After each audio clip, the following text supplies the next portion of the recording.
এখন বর্তমানে যে কীর্তন হচ্ছে, আমি অন্ততই হরিবাসরে দাঁড়িয়ে পরিষ্কার করে বলে দিই, দুটো ব্যক্তির জন্য কিন্তু এখন কীর্তন হচ্ছে না, দুটি ব্যক্তির জন্য কীর্তন হচ্ছে না। যারা পরিপূর্ণ ভক্ত মানুষ হয় তাদের জন্য কীর্তন এখন আর হরিবাসরে হয় না, আর যারা পরিপূর্ণ ভদ্রলোক তাদের জন্য এখন কীর্তন হচ্ছে না। যারা 100% ভদ্র তারা রাসলীলার মঞ্চে একটা সেকেন্ড বসে থাকতে পারবে না, আর যাদের ভেতরে কৃষ্ণ অনুরাগী প্রেম আছে, গৌরাঙ্গের প্রীতি আছে, ভক্তি আছে, তারা একটা সেকেন্ড রাসলীলার সামনে বসে থাকতে পারে না। আমি একটা কথা বলে দিই, টাকা পয়সার গরম আছে, বাসর সাজাচ্ছে, আনন্দ করার জন্য রাসের শিল্পীদের আনা হচ্ছে, তারা 9খানা 8খানা মেয়েকে, ইয়াং মেয়েকে সাজিয়ে গুছিয়ে বাসরে তুলছে, আর কমিটির ভাইয়েরা দাদারা রাত্রি 10টার পরে দাদা খেয়ে দাদা সেজে বসে আছে। হরি বল। এতে করে কিচ্ছু হবে না, কিচ্ছু হবে না। আমি ম্যাক্সিমাম হরিবাসরে দেখেছি রাসমঞ্চে রাস শুনবে বলে মদ খেয়ে নিজেকে ফ্ল্যাট হয়ে একদম তৈরি হয়ে আছে, আনন্দ করব রাসমঞ্চে দাঁড়িয়ে। কিন্তু বাবা, একমাত্র পৃথিবীতে যতগুলি ধর্ম দেখা যায়, যতগুলি ধর্ম বলি, 4000 ধর্ম বিশ্ব ব্রহ্মাণ্ডের মধ্যে থাকে, তার মধ্যে 10টা ধর্ম প্রকট। এবার এই 10টি ধর্মের মধ্যে সবথেকে উৎকৃষ্ট ধর্ম সনাতন ধর্ম। কিন্তু একটা কথা বলি, এই মুহূর্তে সনাতন জাতি কিন্তু খুব নিম্ন জায়গায় রান করছে, নিম্ন জায়গায় দাঁড়িয়ে রয়েছে। কোন ধর্মসভায় দাঁড়িয়ে মানুষ কিন্তু ড্রিঙ্ক করে, মদ খেয়ে, অসভ্য নাচ নেচে ধর্মের কথা ছড়িয়ে দেওয়া, এটা একমাত্র হিন্দু সনাতন ধর্ম ছাড়া অন্য কোনো ধর্মে হয় না। আস্তে আস্তে মা বসে পড়ুন, বসে পড়ুন। ও মা, ও শ্যামলীর মা, একটু বসুন, বসুন, হ্যাঁ বসুন, বসুন, বসুন। জয়নিতা দেখতে হবে না, আপনি বসুন। আমি আপনাদের অনুরোধ করছি, কতগুলো কথা আপনারা একটু মন দিয়ে শুনে যান। গতদিনে শিবরাত্রি হয়েছিল, সেই শিবরাত্রির রেশ কিন্তু আজও চলছে। কেমন করে কীর্তন শুনলে, কেমন করে সংসারের ঘানিটা টানলে পরে আপনার চোখ থেকে জল গড়াবে না, সেইটা একটু বিচার করে কীর্তন শুনবেন। শিবরাত্রির দিনে শিবের পায়ে জল ঢাললে, শিবের মাথায় জল ঢাললে আপনি ভাবলেন যে আপনি একটা বিরাট কিছু কাজ করে ফেললেন, ওটা নয়। সবই ইনার মিনিং গুলো বুঝতে হবে। কেন শিবের মাথায় জল ঢালবো, কেন হরিবাসরে বসে বাহু তুলে মাঝে মধ্যেই হরি বলবো, কেন রাসলীলা শুনবো, কেন আনন্দ করব। বলি, এই যে কীর্তনটা হচ্ছে, এই কীর্তনের বিভাগ কিন্তু মূলত দুটি। একটা হচ্ছে নারদীয় কীর্তন, আর একটি হচ্ছে সুখ কীর্তন। শোনেন, এমন ভাবে মন দিয়ে শুনবেন, আমি 3টে ঘন্টা কীর্তন শুনবো, যেন পরিপূর্ণ মুখস্থ করে আপনি বাড়িতে যেতে পারেন। সহজ সরল ভাবে কীর্তন হবে। তাহলে সুখ কীর্তন আর নারদীয় কীর্তন। নারদীয় কীর্তন কাকে বলে আর সুখ কীর্তন কাকে বলে শোনেন। যখন সুখদেব গোস্বামী রাজা পরীক্ষিতের কাছে শ্রীমদ ভাগবতের পাঠ শ্রবণ করিয়ে রাজা পরীক্ষিতকে কৃষ্ণ প্রেমের ধারায় কাঁদিয়েছিলেন, সেটাও কিন্তু একটা কীর্তন। সেখানে একটা জিনিস কিন্তু ছিল না, সেখানে সুর ছিল না, তাল ছিল না, ছন্দ ছিল না, সেখানে শুধু কথা প্রধান কীর্তন হতো। জয়নিতাই আস্তে। সেখানে শুধু কথা দিয়ে ভগবানের প্রেম সুধা ছড়িয়ে দিতে। আর আজকে যে কীর্তনটা হচ্ছে, এখানে কথা আছে, সেই সঙ্গে সুর, তাল, ছন্দ, লয়, এইগুলো শুধু জুড়ে দেওয়া হয়েছে। এগুলো কেন জোড়া হলো না, এগুলো নারদ মুনি তার বীণা যন্ত্রের মধ্য দিয়ে, সুর বৈচিত্র্যের মাধ্যম দিয়ে আমাদের পৃথিবীতে সুরের ধারা ছড়িয়েছিলেন। সেই সুর কীর্তন গানের মধ্যে দিয়ে আজকে সুরের ভাষায় কীর্তন হচ্ছে, যেখানে শিখল, করতাল, কিবোর্ড, বেহালা, ফ্লুট, নানান সুরের ছন্দে এখন কীর্তনিয়ারা কীর্তন করেন। এইবার একটা কথা বলি, এই যে সুর, তাল, ছন্দগুলো দিয়ে গান হয়, এই সুর আপনি যদি নাও গাইতে পারেন, আপনি যদি সঙ্গীতকে শুধু শ্রবণ করেন, আপনি কিন্তু একাধারে কিন্তু ভগবানের সেবা করলেন। এগুলো একটু কতগুলো জিনিস আপনাদের জানা উচিত। গান মানুষ শুনলে পরেই ভগবানের সেবা হয়, আর যিনি গাইতে পারেন সে তো চরম সেবা করতে পারেন। কারণ এমনিতেই একটা কথা আছে, পৃথিবীর মধ্যে যতগুলো বিদ্যা আছে শ্রেষ্ঠ বিদ্যা হলো সঙ্গীত বিদ্যা। এটা আপনারাও জানেন, শ্রেষ্ঠ বিদ্যা সঙ্গীত বিদ্যা। তাহলে সঙ্গীত বিদ্যাকে শ্রেষ্ঠ বলা হয়েছে কেন? তার কারণ হচ্ছে সঙ্গীতের স্রষ্টা হচ্ছেন ভগবান কৃষ্ণ। কৃষ্ণ কেন সঙ্গীতের স্রষ্টা সেটাও একটুখানি বলে দিই, কথাগুলো সুন্দর করে মন দিয়ে মুখস্থ করবেন। মা সরস্বতীর কানে একটা সংবাদ এলো, রাধারানী নাকি কৃষ্ণের অধরামৃত পান করেছিলেন। আর কৃষ্ণের অধরামৃত পান করে রাধারানী যে পরমানন্দে যে সুখে দিন কাটিয়েছিলেন, সেই পরমানন্দ আর সুখের সংবাদটা মা সরস্বতীর কাছে গেছিল। শোনো, এবার মা সরস্বতী একটু মনে মনে চেয়েছিলেন যে রাধারানী যখন কৃষ্ণের অধরামৃত পান করতে পারে, আমিও যেহেতু বিদ্যার দেবী আর বুদ্ধির দেবী, আমিও চাই আমি কৃষ্ণের অধরামৃত পান করব। কৃষ্ণের অধর অমৃত। অধর মানে কি? দাঁড়াও ওমা, অধর মানে কি? অধর মানে ঠোঁট, আর অমৃত মানে ঠোঁটের চুম্বন। মনে করুন একটা মা যখন সন্তানকে, ছোট্ট সন্তান 2 বছর বয়স, এগুলো ভালো করে একটু ফিল করে দেখবেন, একটু অনুভূতি দিয়ে জাগিয়ে বিচার করবেন। যখন একটা মা তার 6 মাসের ছেলেকে কিংবা 1 বছরের ছেলেকে বুকে জড়িয়ে ধরে তার ঠোঁটে ঠোঁট দিয়ে চুম্বন করে, সেই চুম্বনের মধ্যে যে একটা বাৎসল্য প্রীতি, এটা যদি আপনার গর্ভ থেকে সন্তানের জন্ম না হয় আপনি বুঝতে পারবেন কি? ভালো করে বিচার করে শুনবেন। মনে করুন আপনার ছেলে হয়নি, আপনি আর 10টা মায়ের কোল থেকে ছেলে টেনে নিয়ে আপনি তার মুখে চুম দিচ্ছেন, তাতে কি আপনার সন্তানের সঙ্গে মায়ের যে একটা অদ্ভুত অমৃতের স্বাদ, এটা আপনি বুঝতে পারবেন কি? কোনোদিন সম্ভব নয়।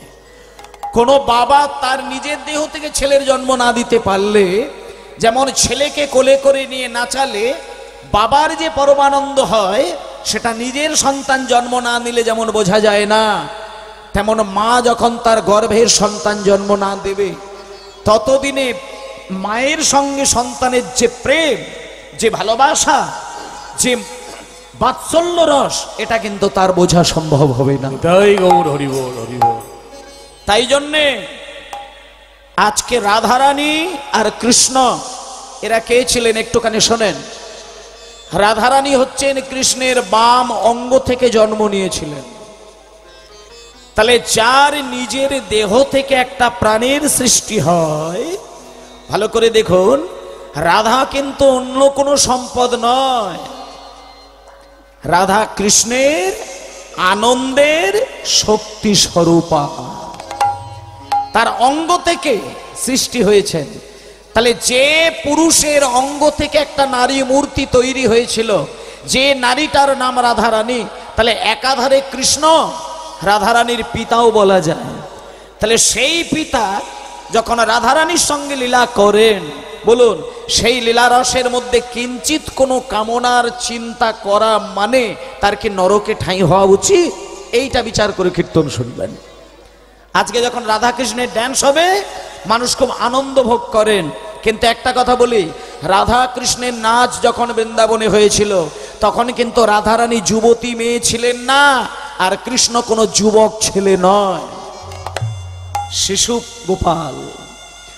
তাহলে শিশু বয়সে শিশু কন্যার সাথে যে নাচ নাচে, সেটা যদি একটা 18 বছরের মেয়ে নেচে দেখাতে চায়, সেখানে কিন্তু রাধারানীর নাচকে দেখাতে পারবে না। এইটা আগে উপলব্ধি করতে হবে।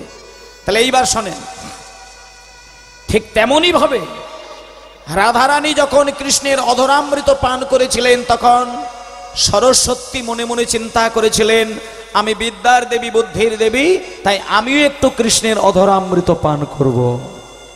এই বলে মায়েরা রাধারানীর কথা শুনে, রাধারানীর কাছ থেকে খবর পেয়ে মা সরস্বতী কি করলেন, 10,000 বছর একাসনে বসে কৃষ্ণের নাম করে করে নিজের দেহটা ভাসালেন। হরি বল, হরি বল। আপনারা গতকালকে শিবের ব্রত করেছিলেন, তাই আপনাদেরকে এই কথাগুলো শুনতে বাধ্য করাচ্ছি। এই বছর কেমন ভাবে শিবরাত্রির ব্রত করেছেন আমি জানি না, তবে আগামী বছর কেমন ভাবে করবেন সেই উপায়টা আমি বলে দেব। তাতে আখেরে আপনি খুব উন্নতি করবেন, এটা আমি বলে দিতে পারি। শিবরাত্রির দিনে যদি কেউ 5 মিনিটের জন্য ঘুমিয়ে পড়ে, তার কতটা সর্বনাশ হতে পারে। আর শিবরাত্রির দিন সন্ধ্যা 6টা থেকে সকাল 6টা পর্যন্ত যদি একভাবে বসে কেউ জেগে থাকতে পারে, তার কত সঞ্চয় হতে পারে, সেই পার্থক্যটা আমি কোনো একটা জায়গায় বলে দেবো আজকে। একটু মন দিয়ে কথাগুলো শুনবেন। তা মা সরস্বতী যখন এক জায়গায় বসে 10,000 বছর তপস্যা করেছিলেন কৃষ্ণকে পাবার জন্য, 10,000 বছর কাটার পরে যখন সরস্বতীর কাছে কৃষ্ণ এসে দেখা দিলেন, মায়েরা, কৃষ্ণ বললেন, সরস্বতী তুমি 10,000 বছর আমার নাম ধরে ধরে কাঁদলে। একটু সাউন্ডটা পারলে আউটপুট গুলো একটু বাড়িয়ে দাও, কম কম লাগছে। জয় নিতাই। একেবারে পরিষ্কার কথা হবে, কোনোভাবে কোনো জায়গায় ঘাটতি হবে না, জড়তা হবে না, একবারে পরিষ্কার জলের মতো কথা হবে। শুনে যান। 10,000 বছরের কান্না দেখে সবাই সহ্য করলেও ভগবান কৃষ্ণ কিন্তু সহ্য করতে পারেননি। ভগবান কৃষ্ণ এসে বললেন, সরস্বতী তুমি 10,000 বছর আমার নাম ধরে কাঁদলে, বলো তুমি আমার কাছ থেকে কি চাও, আমি তোমাকে সেই বরদান করব। তখন সরস্বতী বললেন হাত জোড় করে, হে কৃষ্ণচন্দ্র, আমি শুনেছি তোমার অধরামৃতে নাকি অনেক মধু আছে, অনেক সুধা আছে, তোমার অধরে নাকি অনেক অমৃত আছে। এটা রাধারানী পেয়েছে, কিন্তু আমি বিদ্যার দেবী বুদ্ধির দেবী হয়ে আমি আমার অধরামৃত পান থেকে আমি বঞ্চিত হলাম। ব্যাস, এইবার দেখুন কৃষ্ণ তখন বলছে, সরস্বতী আজকে যদি তুমি 10,000 বছর কেঁদে কেঁদে আমাকে দাবি করো যে তুমি আমার অধরামৃত পান করবে, আমি তোমাকে অধরামৃত পান করতে পারি, কিন্তু রাধারানী যদি জানতে পারে বুকে ব্যথা পাবে, প্রাণে কষ্ট হবে। তাই আমি তোমাকে একটা কথা বলতে পারি, এ জন্মে আমি তোমাকে অধরামৃত পান করাতে পারবো না। তাহলে কোন জন্মে পান করাবে?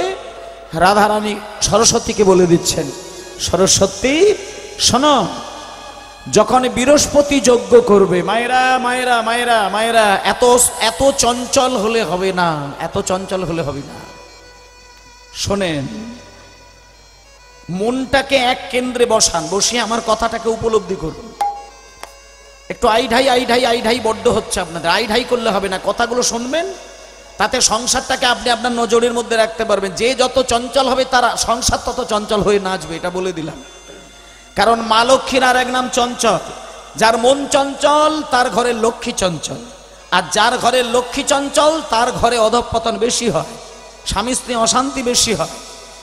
তা আপনার স্বামীর সঙ্গে আপনার কেন এত বচসা হচ্ছে, এইখানেই তার প্রমাণ হয়ে যাচ্ছে।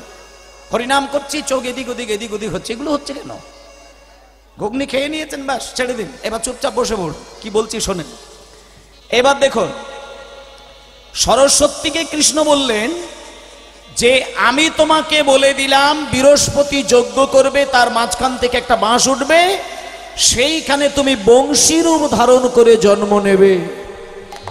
জগতের মানুষ জানবে তুমি বাঁশি, কিন্তু আমি জানবো তুমি বাঁশি নয়, তুমি স্বয়ং মা সরস্বতী। হরি বল, হরি বল, হরি বল। এবার যখন তোমার ইচ্ছে হবে আর আমার ইচ্ছে হবে, দুজনের ইচ্ছে এক হয়ে আমি যখন হাতে ধরে তোমাকে ঠোঁটে ঠেকিয়ে ফু দেব, তখন বংশীর ধ্বনিতে জগৎ মাতোয়ারা হবে, লোকে জানবে আমি বাঁশি বাজাচ্ছি, তখন তুমি বাঁশির ছলে বাঁশির সুরে তুমি আমার অধরামৃত পান করবে। তাই দেখুন, আজকে কৃষ্ণের হাতে আপনারা যে বাঁশি দেখতে পান, ওই বাঁশি কিন্তু আসলে কিন্তু কাঠের বাঁশি নয়, ও হচ্ছে স্বয়ং মা সরস্বতী। তাই যে সরস্বতী বংশীরূপ ধারণ করে কৃষ্ণের হাতে বসে, তার ভেতর দিয়ে কৃষ্ণ যখন ফু দেয়, সেই সুর যখন জগৎকে মাতোয়ারা করে, সেইখান থেকে 6 রাগ 36 রাগেরই তৈরি হয়, যেখান থেকে সঙ্গীতের ধারা মিশে গিয়ে আজকে সঙ্গীতের সুর সারা জগতে ছড়ে বেড়াচ্ছে। আর সেটাই হচ্ছে আজকে আমাদের সঙ্গীত সাধনা। তাই জন্য বলছে সঙ্গীত সাধনা হচ্ছে শ্রেষ্ঠ সাধনা, যার ওপরে কোনো সাধনা হয় না। এটা শুনলেই করলেন, সঙ্গীত শুনলেই ভগবানের সেবা, কারণ ওটা ভগবানের কাছ থেকে তৈরি হয়েছে। তাই জন্য আজকে ভগবান শ্রীকৃষ্ণ হো বাঁশি রে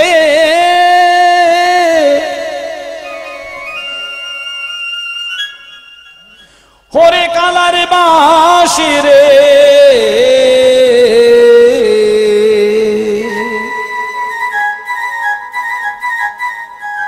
আর বেজনা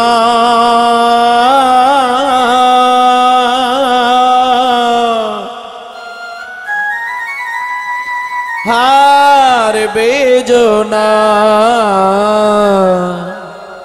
ওরে কালার বাঁশি। নিতাই গৌর হরি হরি বল হরি বল। বাঁশি রে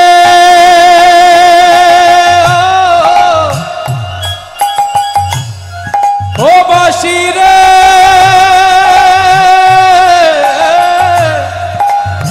বাহ, কালার বাঁশি রে ওরে কালার বাঁশি বাঁশি ওরে কালার বাঁশি। ওরে বাঁশি ওরে কালার বাঁশি বাঁশি ওরে কালার বাঁশি।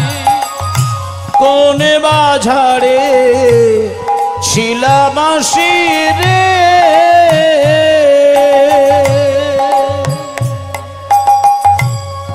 কোন মাঝারে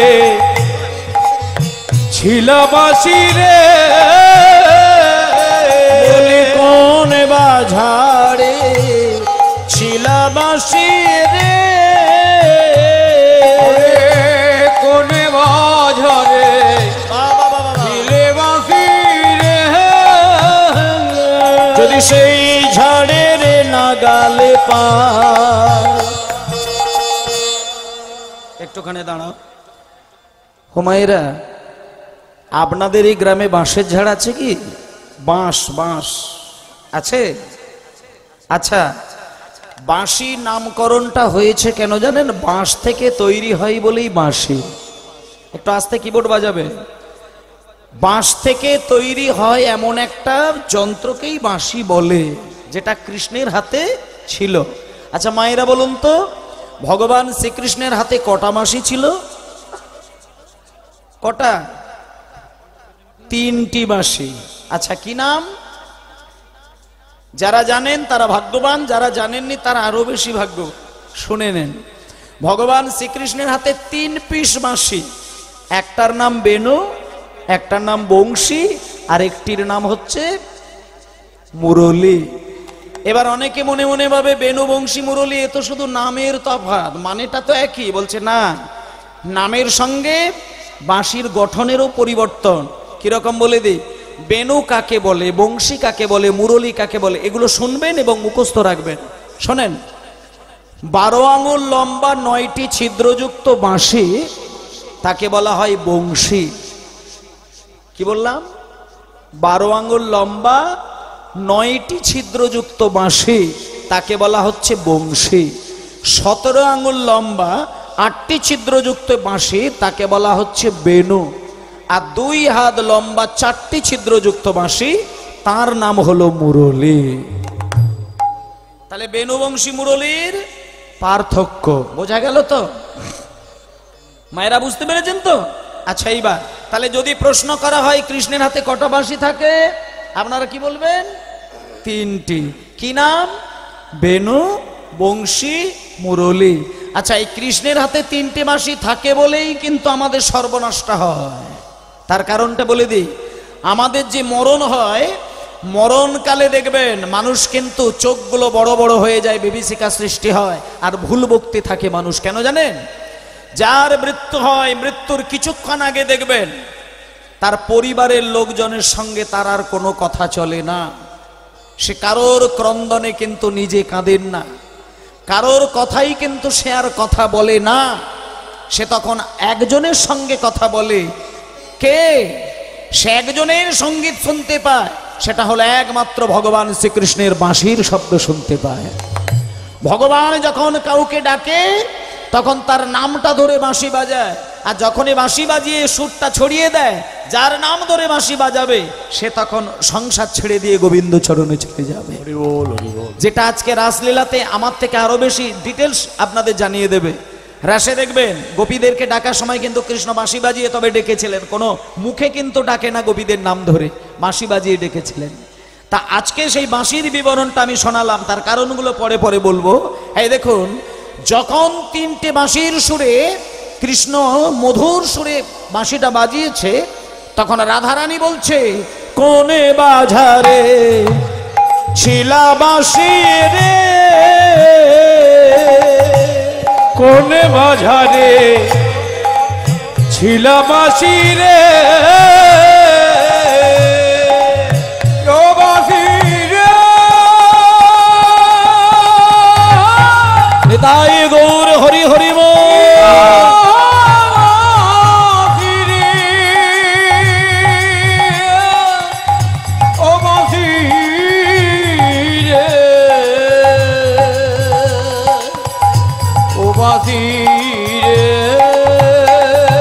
বলি কোনে বাজারে ছিলা বাঁশি রে, ঝাড়ের নাগাল পাই। কমাবে না, কমাবে না, কমাবে না, কমাচ্ছ না তো? দেখো, কমাবে না। যদি সেই ঝাড়ের নাগাল পায়, ঝাড়ের ডালে মূলে উপাড়িয়া, মূলে উপাড়িয়া, আরে মূলে উপাড়িয়া। শোনো, ঝাড়ের ডালে মূলে, নট ঝাড়ে মূলে, ঝাড়ের ডালে মূলে উপাড়িয়া, হরি হরি হরি বল।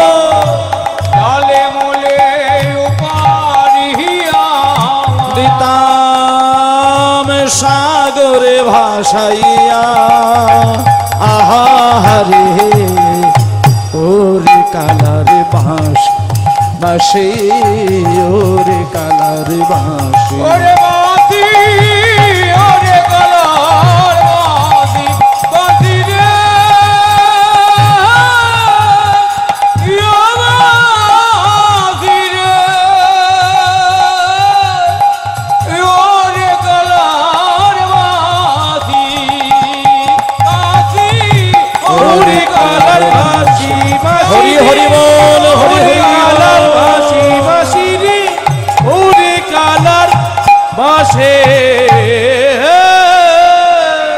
হরি বল, হরি বল, হরি বল, হরি বল।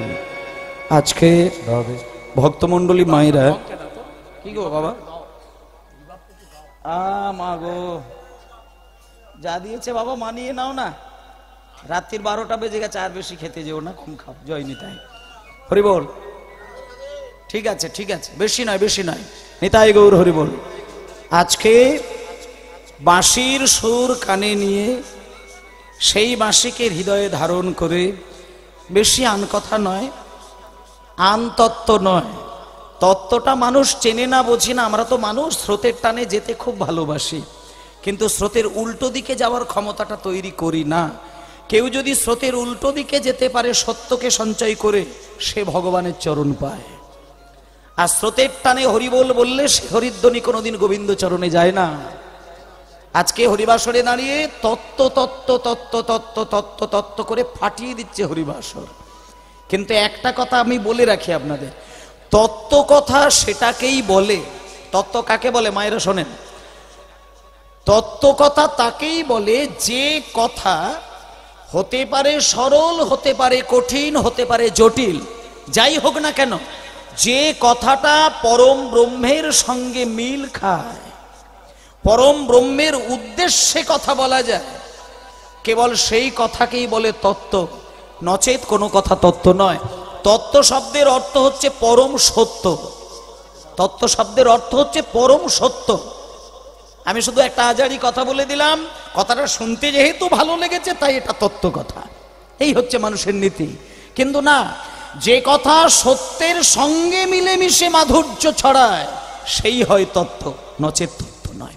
আরেকটি কথা, যে কথা মানুষের হৃদয়ে দলায়, যে কথা মানুষকে নীরবে বুক চাপড়ে কাঁদায়, সেই একমাত্র তত্ত্ব, নচেত তত্ত্ব নয়। তাহলে এইবার আমি একটা কথা বলি। আজকে আমি এই বাসরে আপনাদের এই মধ্যরাত্রিতে, গভীর রাত্রিতে যে বিষয়টি আলোচনা করব, আমি একটা জিনিস জানি, বাসরে লোক অনেক কমে গিয়েছে। তাতে কি হয়েছে একটা কথা বলি, দিনে রাতে গোষ্ঠ, দিনে রাত তার হয় সর্বনাশ। কোন হরিবাসরে যদি রাত্রির বেলায় গোষ্ঠলীলা গাওয়া হয় আর দিনের বেলায় রাসলীলা গাওয়া হয়, তাহলে সর্বনাশ কাকে বলে সে জীবনে দেখতে পেয়ে যাবে। ওই জন্য একটা কথাই আছে যে রাসলীলা যখন তুমি হরিবাসরে করবে, রাত্রির 12টার নিচে করবে না। মানে মাঝরাত্রি ছাড়া করা যাবে না, মানে মধ্যরাত্রি ছাড়া রাস করা যাবে না। গভীর রাত্রি ছাড়া রাসলীলা শ্রবণ করা অপরাধ। আচ্ছা এখানে বলি, গভীর রাত্রি মানে কি ঘড়ি ধরে রাত্রির 12টাকে গভীর বলছে? না, এখানটাও বোঝার দরকার। রাসলীলা গভীর রাত্রি বলতে ঘড়িতে রাত্রির 12টাকে গভীর বলে না। রাসলীলা শোনা তারই প্রয়োজন, শোনা তারই দরকার যার সাধনার গভীরতায় সে নিজেকে পৌঁছাতে পেরেছে, তবে সে রাস শুনতে পারবে। বাবা মা দুইজনের যে মাধুর্য নৃত্যে, সন্তান হয়ে যখন মা বাবার নৃত্য প্রদর্শন করে, সেই নৃত্যের মধ্যে সন্তান যদি কোনোভাবে একটা ব্যঙ্গ হাসি হেসে ফেলে, নরকেও তার ঠাঁই হয় না। আজকে ভগবান কৃষ্ণ তিনি জগতের পতি, জগৎ স্বামী, জগৎ পিতা, আর রাধারানী জগতের মাতা। তাহলে আমাদের সকলেরই পরম পিতা হচ্ছেন ভগবান কৃষ্ণ, আর রাধারানী হচ্ছেন পরম মাতা। আর সেই মা বাবা নাচবে, সন্তান হয়ে দেখবো আর গোফের কোলে পিচ পিচ করে হাসবো, আপনি কোথায় স্থান পাবেন? এটা দেখেন, এগুলো একটু বুঝে যান। রাস আপনারা শুনুন, অসুবিধে নেই, কিন্তু আমি এই যে বিষয়টা আস্বাদন করব, গভীরতা যার থাকবে সে অবশ্যই শুনবে। দেখুন, আমি একটু আগে দেখেছিলাম বাসরে লোক ধরানো যায় না, এখন দেখলাম দুভাগ কেটে গিয়েছে, এক ভাগ আছে। এর মধ্যে প্রমাণ হচ্ছে কি, ওই দুভাগ আবার একটু পরে আসবে, তারা রাসের নাচার জন্য আসবে। আর যারা এখন বসে আছেন, আমি তাদের চরণধুলো মাথায় ধারণ করলাম, কারণ আপনারা অবশ্যই কীর্তনের আসল রসটা বোঝেন। তাই আপনি প্রথম কীর্তনিয়ারও কীর্তন শুনেছেন, এখনো শুনছেন, রাসও শুনবেন। আপনারা ভাগ্যবান। নিতাই গৌর প্রেমানন্দে হরি বল। আজকে চলো, বেশি কথা নয়,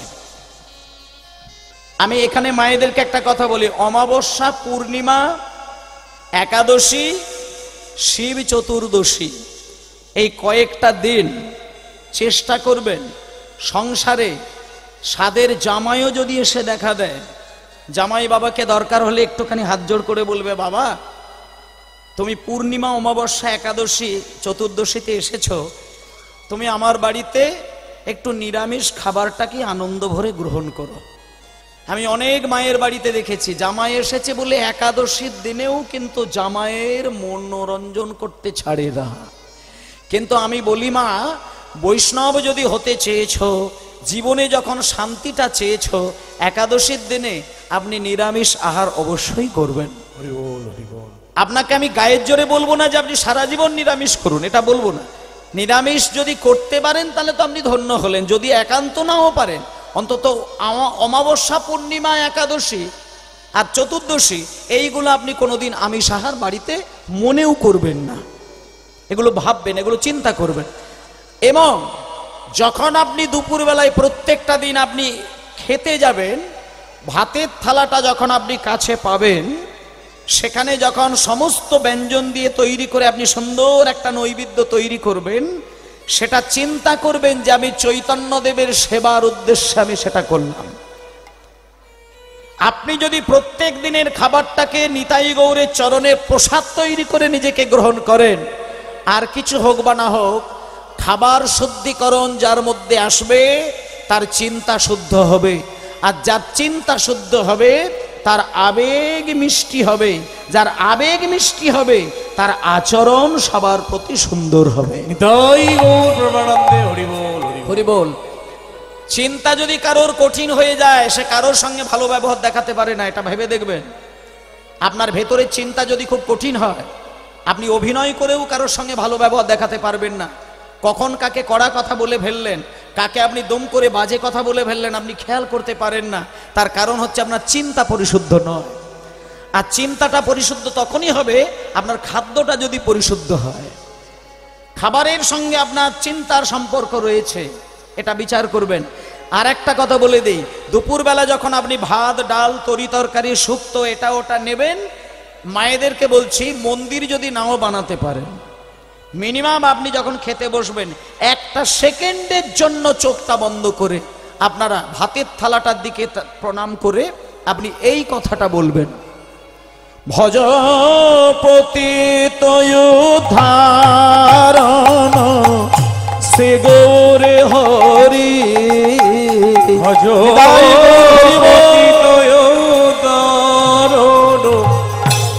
শ্রী গৌর হরি, ভজ পতিত উদ্ধারণ শ্রী গৌর হরি।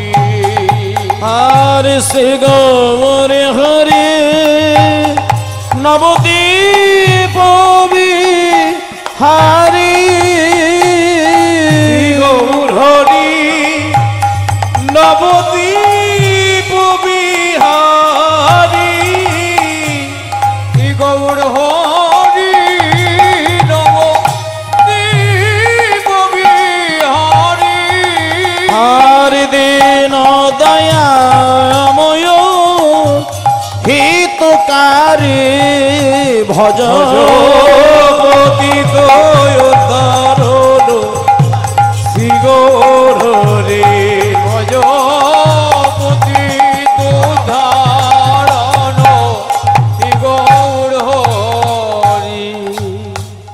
দাঁড়াও হোমা, দুপুরবেলা যখন খেতে বসেন এই কাজটা করেন করেন না?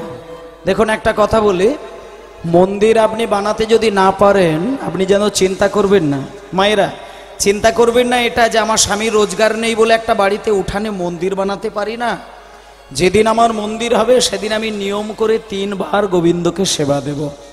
মন্দির তৈরি হলে নিতাই গৌরের এরকম 1 ফুট 1 ফুট দুটো নিতাই গৌর তৈরি করব। আর এখন যেহেতু মন্দির নেই, এখন আমি অত সেবার টেবার দিকে যাব না। ওমা একটা কথা বলি, মন্দির বানানোর প্রয়োজন নেই, রাধা কৃষ্ণের বিগ্রহ তৈরি করার দরকার নেই, নিতাই গৌর আস্তে আস্তে নিতাই গৌরের বিগ্রহ তৈরি করার দরকার নেই। 1টা টাকা দিয়ে ক্যালেন্ডার কিনতে পারবেন তো? 50 টাকা খরচা করে নিতাই গৌরের একটা বাঁধানো পিকচার তৈরি করতে পারবেন তো? ওইটুকু যদি ঘরে রাখেন আপনার আর কোনো কিছু করার দরকার নেই, কিচ্ছু করার দরকার নেই। ভগবান কিন্তু আপনার লাখ টাকা কোটি টাকার মন্দিরে এসে বসে থাকেন না। ভগবান আপনি 1 লাখ টাকা দিয়ে বিগ্রহ তৈরি করে সেইখানে মাইনে করা ব্রাহ্মণ দিয়ে 3 বার আরতি করলে সেইখানে কিন্তু ভগবান থাকবেই, এই গ্যারেন্টি দেওয়া যাবে না।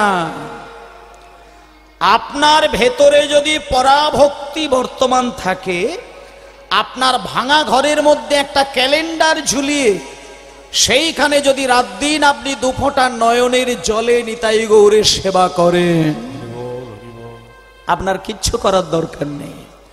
এই যে জন্মাষ্টমী আসবে, মায়েরা কত কষ্ট করে আটকড়াই ভাজেন, লুচি তৈরি করেন, হ্যাঁ পায়েস তৈরি করেন, সুজি তৈরি করেন, পরোটা তৈরি করেন, কত কত কত কত কত কত কত কত। কিন্তু আপনার বাড়ির ছেলেটা যেদিন জন্ম নেবে তার মুখে আটকড়াই ভাজা দিয়ে দেখবেন তো চেবাতে পারেন কিনা, পারে কিনা? তাহলে আপনি আজকে জন্মাষ্টমীর দিনটা এত ঘটা করে পালন করছেন কেন? না কৃষ্ণ আজকে জন্ম নিয়েছিলেন, এই তো। তাহলে আপনার কি এই দায়িত্বটুকু নেই যে আজকে কৃষ্ণের জন্ম হয়েছে, বর্ষাকালের ভাদ্র মাসের কৃষ্ণ পক্ষের অষ্টমীর তিথিতে কৃষ্ণ জন্ম নিয়েছিলেন কোথায়? মায়েরা বলুন, কৃষ্ণের জন্ম কোথায় হয়েছিল? কোথায়? এই পিছন থেকে সাড়া বেরিয়েছে, কোথায় জন্ম নিয়েছে? পানাগড়ে বলছে দক্ষিণেশ্বর। কৃষ্ণের জন্ম হয়েছিল কংসের কারাগারে। আচ্ছা, এবার একটা কথা বলি, কংসের কারাগারে কৃষ্ণের জন্ম হলো কেন? একটা কথা বলি, কৃষ্ণের কারাগারে যে কৃষ্ণের জন্মটা হয়েছিল কংসের কারাগারে, ওই কৃষ্ণের মায়ের নাম হচ্ছে দেবকী আর পিতার নাম বসুদেব। আর আপনি যখন গ্রন্থ খুলবেন কোথাও কিন্তু দেখতে পাবেন না যে বসুদেব নন্দন কৃষ্ণ, প্রত্যেকটি জায়গায় দেখবেন লেখা আছে নন্দনন্দন কৃষ্ণ। তাহলে বসুদেবের ছেলে কৃষ্ণ, অথচ নন্দনন্দন কৃষ্ণ বলছে কেন এখানটা বলে দিই। কংসের কারাগারে কৃষ্ণ জন্ম হয়েছিল, ওটাও একটা কৃষ্ণ।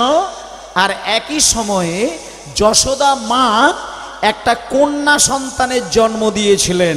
ওই কন্যাটি আসলে কেউ নয়, ওটা হচ্ছে সত্যিকারের গোলকের গোলগধিপতি কৃষ্ণ, যার মায়ের নাম হচ্ছে যশোদা মা আর বাবার নাম নন্দ মহারাজ। এইটা হচ্ছে আসল কথা। তাই জন্য গোপালকে যখন সেবা দিতে বসবেন, মায়েদেরকে একটা কথা বলি, গোপাল কি খায় সেটা জেনে নিন। আজকে যখন গোবিন্দকে সেবা দিতে বসবেন, আপনি শুধু মনে মনে ভক্তিটাকে দিয়ে তার চরণে নিবেদন করবেন, আত্মনিবেদন, আর কিচ্ছু করার দরকার নেই। ওই আটকড়ায় সুজি লুচি ওসব আপনি নিজে খাবার জন্য তৈরি করেছেন, ওটা গোপাল খায় না। ও মায়েরা, মন্দির বানানোর দরকার নেই, কিচ্ছু করার দরকার নেই। দুপুরবেলা আপনাদের একটা দায়িত্ব দেব, প্রত্যেক দিন দুপুরবেলা আপনারা আজ থেকে নিয়ম করবেন, কাল দুপুরবেলা উঠবেন, ডাল ভাত শাক ভাত যাই ভাত করবেন, একটুখানি ভাতের থালাটা কাছে পাবার সঙ্গে সঙ্গে আপনি মুখে তুলে দেবেন না। ভজপতি উদ্ধারণ শ্রী গৌর হরি নবদ্বীপ বাসী দীন দয়াময় হিতকারী, পুরো পদাবলীটাকে যদি পারেন তো ভালো, নচেত দুটো লাইন বলার পরে আপনি প্রণাম করে তারপরে খাওয়া শুরু করবেন। এটা প্রথম কাজ। তাহলে এমন একটি গান যেটা গেয়ে আপনি যখনই খাবারটা গ্রহণ করবেন সেটা কিন্তু নিতাই গৌরের প্রসাদ তৈরি হয়ে গেল। আর এই গানটা রচনা করেছিলেন যিনি, তিনি সারা বাংলাকে বৈষ্ণবের ধারায় নিয়ে যাবার জন্য তার এই কৌশল। তিনি কে? আজকে আমরা তার কথা শুনব। ভক্তমণ্ডলী মায়েরা, আজকে সবাই মিলে চলুন একটা খুব মূল্যবান জায়গা, খুব পবিত্র জায়গা, খুব পবিত্র জায়গা। আপনারা নবদ্বীপ গেছেন, দ্বারকা মথুরায় গিয়েছেন, বৃন্দাবনে গিয়েছেন, পুরীধামে গিয়েছেন, কত কত জায়গায় বেড়াতে গিয়েছেন। আমি একটা খুব ভালো জায়গা বলবো, সেইখানটা একবার জীবনে যাবেন। আমি 3 বার সেই জায়গায় গিয়েছিলাম, 3 বার। সেটা বেশি দূরে নয়, মুর্শিদাবাদের হাজারদুয়ারি যদি কেউ বেড়াতে যান, ওইখান থেকে জিজ্ঞেস করবেন, আমি একটু বেশি, ওখান থেকে অনেকটা সময় লাগবে। জলঙ্গি বলে একটা জায়গা, বিখ্যাত জায়গা জলঙ্গি, খুব বিখ্যাত জায়গা। এবং জলঙ্গিতে গিয়ে দেখবেন একটা নদীর বাঁধ। ওই নদীর বাঁধটা কোন নদীর বাঁধ? পদ্মা নদীর বাঁধ। ওই পদ্মা নদীটা গেলে আপনি দেখতে পাবেন একেবারে নদীর ধারেই কিন্তু আপনি দাঁড়িয়ে থাকবেন। আর যেখানটা দাঁড়িয়ে থাকবেন ওই পর্যন্তই আমাদের পশ্চিমবঙ্গের বর্ডার। আর ওইখানে দাঁড়িয়ে যে পদ্মা নদীটা পাবেন, দুটো কাজ আপনারা করবেন। পদ্মা নদীতে যাওয়ার পরে নদী থেকে একটু মাটি তুলে নিয়ে আসবেন, আর ওই জলঙ্গির ঘাটে গিয়ে আপনি কিছুটা জল নিয়ে এসে আপনার বাড়ির চারিদিকে ছিটিয়ে দেবেন। যদি বলেন কেন করব, অলৌকিক ক্ষমতাটা কোথায় আছে লীলার শেষের দিকে গিয়ে জানতে পারবেন। জলঙ্গির বাঁধে গিয়ে কোনো একটা ঘাটে নেমে আপনি মাটি আর জল দুটি জিনিস যত্ন সহকারে বাড়িতে রাখবেন, আপনার অলৌকিক শক্তিটা আপনার সংসারে প্রভাবিত হবে। কেন শোনেন, ওই যে পদ্মা নদী, ওই পদ্মা নদীর জলে একটা কি কাণ্ড ঘটেছিল মায়েরা দেখুন। একদিন চৈতন্য মহাপ্রভু ভক্তদের সঙ্গে হরিনাম করতে করতে আসছেন ওই জলঙ্গির বাঁধে। কেমন করে আসছেন? প্রেমানন্দে, সবাই মিলে প্রেমানন্দে মেতে হরি বলো, হরি নামের বন্যা চেলো, হরি হরি মেতে হরি বলো, হরি নামের বন্যা যে এলো। প্রেমানন্দে মেতে হরি বলো, হরি নামের বন্যা যে এলো। প্রেমানন্দে মেতে হরি বলো, হরি নামের বন্যা যে এলো। প্রেমানন্দে মেতে হরি বলো, হরি নামের বন্যা যে এলো। প্রেমানন্দে মেতে হরি বলো, হরি নামের বন্যা যে এলো। আচ্ছা হাত বলি বলি, দাঁড়া দাঁড়া, কাকা কাকা বাবা, যাদের হাত আছে তারা অবশ্যই হাতে তালি দেবেন, এটা আমি অনুরোধ করব। আর যাদের ভগবান হাত দেয়নি তাদেরকে জোর করার দরকার নেই, হাত নেই তো হাতে তালি দেবেন কি করে। আর আশা করি মানুষ এতটা বেঈমান নয় যে হাত রেখে দিয়েও হাতে ভগবানের উদ্দেশ্যে তালি দেবেন না, এটা নিশ্চয়ই কেউ করে না। হাতে তালি দিচ্ছে মানে হাত আছে, আর তালি দিচ্ছেন না মানে নিশ্চয়ই ভগবান হাত দেয়নি, এর বাইরে কোনো কথা হবে না। কেমন অন্ততপক্ষে ভগবানের নামেতে যদি 3 বার কেউ তালি দেয়, তালি দেওয়া শিখতে হবে। আঙুলগুলোকে ছড়িয়ে দিয়ে কেউ যদি তালি দেয় সে তালির শব্দ অশুভ, তাতে শুভ শব্দ নয়। আর তালিটা যদি এইভাবে হাতটাকে ঘুরিয়ে কেউ দেয় সেটাও মাঙ্গলিক নয়। কিন্তু যখন আপনি এইভাবে হালকা করে আঙুলগুলোকে স্পর্শ করে একত্রিত করে যদি এইভাবে আপনি তালি দেন, সেটা কিন্তু সংসারের অলৌকিক শক্তিকে টেনে আনতে পারে। হরি বল। এটা আপনারা প্রমাণ নেবেন। মায়েরা, আপনার মন্দিরে বসে আপনি 3 ভাবে তালি দেবেন, এটা আমার কথাটা কতটা প্র্যাকটিক্যাল আপনি দেখবেন। আপনি এইভাবে তালি দিতে দিতে আপনি নাম করবেন, দেখুন আপনি কেমন ফিল করতে পারেন নিজেকে। তারপরে আপনি এইভাবে তালি দেবেন, সেখানে আপনার মন কি বলে দেখবেন। আর আপনি এইভাবে তালি দিয়ে যাবেন, শব্দ বার হওয়ার দরকার নেই। এইভাবে স্পর্শ করে হাতে তালি দিতে দিতে তাতে যদি শব্দ নাও বার হয়, আপনি হাতটা স্পর্শ করলেই দেখবেন আপনার অনায়াসে হৃদয়ের মধ্যে যেন একটা প্রেম ভক্তি উদয় হচ্ছে। এটা প্রমাণ করে দেখুন। প্রেমানন্দে মেতে হরি বলো, হরি নামের বন্যা যে এলো। প্রেমানন্দে মেতে হরি বলো, হরি নামের বন্যা যে এলো। প্রেমানন্দে মেতে হরি বলো, হরি নামের বন্যা যে এলো। প্রেমানন্দে মেতে হরি বলো, হরি নামের বন্যা যে এলো। এমন বন্যা দেখি নাই, আহা এমন বন্যা দেখি নাই। সবাই সবাই মায়েরা সবাই একটু হাত বাড়িয়ে, এমন বন্যা দেখি নাই শুকনাতে তলায়। এমন বন্যা দেখি নাই শুকনাতে তলায়। বন্যা দেখি নাই এই যে শুকনাহি তলায়। বন্যা দেখি নাই শুকনাতে তলায়। বন্যা দেখি নাই শুকনাতে তলায়। বন্যা দেখি নাই এই যে শুকনাহি তলায়। ডুবলো নদের পুরুষ নারী জাতের বিচার নাই। এমন নদের পুরুষ নারী জাতের বিচার নাই। পুরুষ নারী জাতের বিচার নাই। এমন বন্যা দেখি নাই শুকনাতে তলায়। বন্যা দেখি নাই হরিব বলে রে। এমন বন্যা দেখি নাই শুকনাতে তলায়। ডুবলো নদীর পুরুষ নারী জাতের বিচার নাই। বন্যা দেখি নাই আজ শুকনাহি তলায়। নদীর পুরুষ নারী জাতের বিচার নাই। হরি বলে রে হরিদাস। হরি বলে রে হরিদাস। ঠাকুর হরিদাস সে কাজীর ছেলে সে বুঝি ডুবে গেল। হরিদাস যে কাজীর ছেলে সে বুঝি ডুবে গেল। হরিদাস যে কাজীর ছেলে সে বুঝি ডুবে গেল। হরি নামের বন্যা যে এলো। হরি হরি বল হরি বল। হরি নামের বন্যা যে এলো। আনন্দে মেতে হরি বল।